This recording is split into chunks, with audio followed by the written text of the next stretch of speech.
అందరికీ నమస్కారం. నేను ఈ మధ్యలో కొన్ని సంవత్సరాల నుంచి గమనిస్తున్నది గడ్డి మందు కొట్టడం వల్ల అనేక జీవజాతులు పర్యావరణానికి ఇంకా జంతువులతో పాటు పక్షులు వివిధ రకాల జీవజాతులు మనుషులకు అందరికీ కూడా నష్టం జరుగుతుంది. ఇది గత కొన్ని సంవత్సరాలుగా అంతకుముందు గడ్డి ఎక్కడ పెరిగినా కానీ కలుపు తీయటము, లేకపోతే కలుపు మొక్కలు ఏవి పెరిగినా పీకేయడము, లేకపోతే ఇంకేదైనా దేనితోటైనా సాఫ్ చేయడము, పారతోటి చెక్కడము, ఇలాంటి చాలా రకాలుగా చేసేవాళ్ళు. కానీ ఇప్పుడు ప్రస్తుతము ఇంకా అంతా కాకుండా జస్ట్ మిషన్ పెట్టి గడ్డి కట్టర్ కానీ ఇట్లాంటి వాటితో చేసేవాళ్ళు. ఇప్పుడు ఎక్కువ ప్రతి గ్రామ పంచాయతీలో కూడా పురుగు మందు పెస్టిసైడ్స్ తీసుకురావడము, ప్రతి బజార్లో కొట్టడము, ప్రతి పాఠశాలలో కానీ లేకపోతే అలాంటి ప్రభుత్వ స్థలాలలో కానీ మొత్తం మీద ఎక్కడ కలుపు మొక్కలు పెరిగినా గడ్డి పెరిగినా ఇవి కొడుతున్నారు. మామూలుగా గడ్డి మందు ఎట్లా ఉంటుందంటే కొట్టగానే వెంటనే మాడిపోదు, చనిపోదు. దానికి ఒక 2 days 5 days 10 days ఇట్లా పడుతుంటుంది. ఆ టైము లోపల అనేక జీవజాతులు, గొర్రెలు, మేకలు, ఆవులు, పశువులు, బర్రెలు, అనేక చిన్న చిన్న జీవజాతులు అన్నీ కూడా వాటిని తిని అవి అనారోగ్యాలకు పాలై ఎన్నో గొర్రెలు చనిపోతున్నాయి, ఎన్నో మేకలు. వాటికి దీర్ఘకాలికంగా చిన్నగా ఇది కొంత లోపల శరీర భాగాలను అది నాశనం చేస్తుంది, శరీర భాగాలను పని చేయకుండా చేస్తుంది. గడ్డి మందు తాగిన మనుషులు కానీ ఎవరు కానీ అది చాలా రోజుల తర్వాత చిన్నగా బాడీలో ఉన్న పార్ట్స్ మొత్తాన్ని నశింపజేసి మనిషి చనిపోవడానికి కారణం అవుతుంది. అలాగే అనేక జీవజాతులలో కూడా అలానే జరుగుతుంది. దయచేసి ప్రభుత్వాలు కూడా ఆలోచించాలి.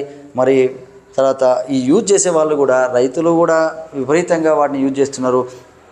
పూల మొక్కలు, పండ్ల మొక్కలు, కూరగాయలు, ఆ కూరగాయల మధ్యలో కూడా వాటికి కొట్టడం వల్ల ఇవి కూరగాయలలో కూడా ఈ కలుపు మందు వెళ్ళి అది మనం మనుషులు తిన్నప్పుడు అలా ఆరోగ్య అవయవాలన్నింటినీ కూడా అది క్షీణింపజేస్తుంది. దయచేసి ఈ గడ్డి మందును ప్రభుత్వాలు కూడా ప్రతి గ్రామ పంచాయతీలో పూర్తిగా వాళ్ళకు స్వేచ్ఛ ఇవ్వడం జరిగింది. సరే, అంత అత్యవసరం అయ్యి ఎక్కడో సందర్భంలో అక్కడ జీవజాతులు ఎక్కడి రావు, ఇక్కడ ఏవి తిరగవు అని ఆ సందర్భంలో మాత్రమే వాడాలి తప్ప ఎక్కడ పడితే అక్కడ రోడ్డు పొంటి ఈ నుంచి ఆడదాకా ఆ రోడ్డు పొంటి ఇట్లా కొట్టినప్పుడు గ్రామంలో ఉన్న గొర్రెలు, మేకలు, పశువులు బయటికి మామూలుగా అడవులకి కానీ పొలాలకి తీసుకొని వెళ్ళేటప్పుడు అవి సాధారణంగానే గొర్రెలైనా ఆవులైనా అక్కడ పక్కన గడ్డి కనబడితే ఇట్లా మేదడం, ఆకులు తినడం, ఆ ఆకులు తిని అవి అనారోగ్యాలకు గురి కావడం, అవి చనిపోవడము, ఇలా అనేక రకాలుగా జరుగుతున్నది. కాబట్టి అలాగే పర్యావరణానికి కూడా ఈ పెస్టిసైడ్స్ వాడడం వల్ల మన శరీరంలో అనేక మార్పులు సంభవించి వ్యాధులు ప్రబలే అవకాశం ఉంది. కాబట్టి దయచేసి ఈ పెస్టిసైడ్స్ ఈ గడ్డి మందుకు సంబంధించి మామూలుగా గడ్డి మందు ఒకటే కాదు, వేరే పెస్టిసైడ్స్ కూడా మనం చాలా తక్కువగా వాడాలి. విపరీతమైన పెస్టిసైడ్స్ ఇష్టం ఉన్నట్టు ఇప్పుడైతే డ్రోన్లతో సహాయంతో, తర్వాత ట్రాక్టర్ల సహాయంతో, అప్పుడు ఓన్లీ మనుషులే ఇలా కొట్టేది. ఇప్పుడు డ్రోన్లు ట్రాక్టర్స్ వాటికి కూడా ఈ స్ప్రేయర్స్ అమర్చి మొత్తం విపరీతంగా గడ్డి మందు కానీ లేకపోతే వివిధ పెస్టిసైడ్స్ వాడడం జరుగుతుంది.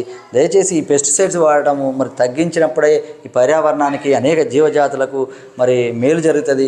లేకపోతే చిన్న పురుగులు లేకపోతే మామూలుగా జీవజాతులు అంటేనే జీవ వైవిధ్యము, అన్ని రకాల జీవజాతులు ఉంటేనే భూమి మీద అందరం హాయిగా బతుకుతాం. అలాంటిది ప్రతి దానికి కూడా భూమి మీద ఎలాంటి కొన్ని ఔషధ మొక్కలు కూడా ఈ గడ్డి మందు లేకపోతే వేరే చెట్లను చంపడం కోసం బయట ఖాళీ ప్రదేశంలో పెరిగిన చెట్లన్నిటి కూడా మొత్తం చనిపోవాలని కొట్టడం వల్ల అనేక ఔషధ మొక్కలు కూడా చనిపోతున్నాయి. వివిధ రకాల వేల కొద్ది ఔషధ మొక్కలు, different types of trees, plants ఇవన్నీ కూడా కనుమరుగయ్యే పరిస్థితి ఉంది. కాబట్టి దయచేసి ఈ పెస్టిసైడ్ తక్కువ వాడాలి. అందులో ఈ గడ్డి మందు మాత్రం చాలా డేంజర్. అది కొన్ని రోజుల తర్వాత స్లో ప్రభావం చూపడం వల్ల ఈ వివిధ రకాల జీవజాతులు తిని చనిపోతున్నాయి. అనేక మంది రైతులు కూడా పెంచుకునే ఈ జంతువులన్నీ కూడా వాళ్ళకి భారంగా మారి అవి చనిపోయి లేకపోతే అవి అనారోగ్యం గురయ్యి సరిగా గడ్డి మేయక, సరిగా ఇవి తినక ఇలాంటి రోగాల బారిన పడి రోగాలకు వాళ్ళకు ఎక్కువగా ఖర్చు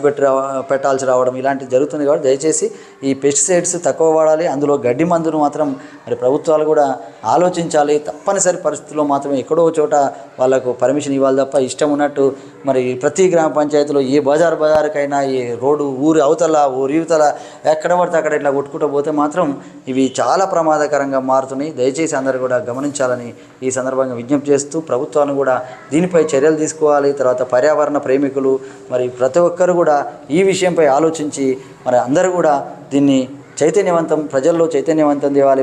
ప్రభుత్వానికి కూడా కనువిప్పు కలిగేటట్టుగా, ప్రభుత్వానికి కూడా తెలియజేసేటట్టుగా ఈ జరుగుతున్న పరిణామాలను అందరూ కూడా మరి ప్రయత్నం చేయాలని ఈ సందర్భంగా విజ్ఞప్తి చేస్తూ అందరికీ ధన్యవాదాలు. ఈ వీడియో కనుక మీకు నచ్చినట్లయితే లైక్, షేర్ మరియు కామెంట్ చేయండి. మరిన్ని వీడియోస్ కోసం మా ఛానల్ని సబ్స్క్రైబ్ చేసుకోండి.